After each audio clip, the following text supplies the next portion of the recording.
வணக்கம் நட்புகளே. இப்போது ஒரு சின்ன தலைப்பு. ரொம்ப பேர் குழந்தைகள் படிக்க மாட்டாங்க சார், நல்ல மார்க் எடுக்கலாம் அப்படிங்கிறீங்களா? ஒன்று பண்ணுங்களே. என்ன பண்ணலாம்? என்ன சார் 10ல் மார்க் எடுத்தா 12ல் ரொம்ப கம்மியாக எடுத்துட்டான், 8th 9th நல்லா மார்க் எடுத்தான், சின்ன பிள்ளை நல்லா படித்தான், 10th மார்க் குறைஞ்சி போச்சு, இனி பெரிய படிப்பிலாச்சும் நல்ல மார்க் எடுப்பானா?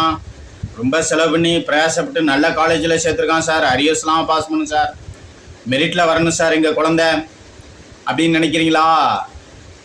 ஆனால் விடுங்க சார், பார்த்துக்குவோம், ஒன்றும் பிரச்சனை இல்லை.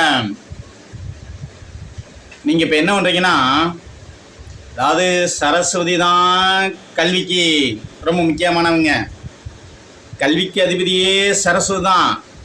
நம்ம எல்லாருக்கும் பெரிய வாத்தியாரம்மா. அவங்களுக்கு ஒரு வாத்தியார் இருக்காங்க தெரியுமோ? அவர் தான் கயக்கிரிவர். இந்த கயக்கிரிவரை நம்ம இப்போ கும்பிடணும். எப்போ கும்பிடலாம் அப்படிங்கிறீங்களா? இருங்க இருங்க இருங்க இருங்க இருங்க இருங்க சொல்லிடுறேன். ஸ்டூடெண்ட்டு இப்படி தான் ஏதாச்சும் ஒன்று கலாச்சிக்கிட்டே இருப்பீங்கப்பா. சொல்கிறதுக்குள்ள உங்களுக்கு என்ன இப்போ அவசரம்? கொஞ்சம் பொறுமையாக இருக்க மாட்டீங்களா? பொறுமை தான் ரொம்ப முக்கியம்.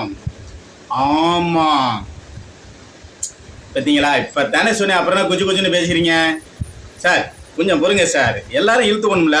ஏன் அதை நீங்கள் வேற சார்.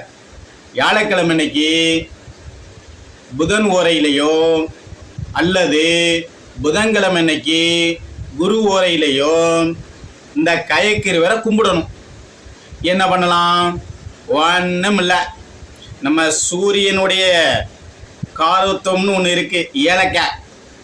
மலை பிரதேசங்களில் விளையக்கூடிய இதில் ஒன்று ஏலக்காய். அந்த ஏலக்காயை ஊசி நூலை எடுத்து மஞ்சள் நூல்னாலேயோ அல்லது பச்சை நூல்னாலேயோ ஏலக்காயை கோர்க்கணும்.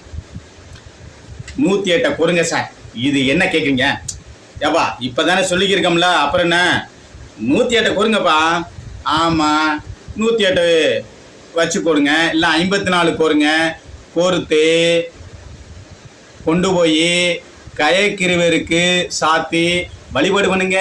உங்கள் பிள்ளை சூப்பராக படிச்சிருமே, ஏன் பயப்படுறீங்க? அதெல்லாம் நல்ல மார்க் வாங்கிடுவான், பயப்படவே வேண்டாம்.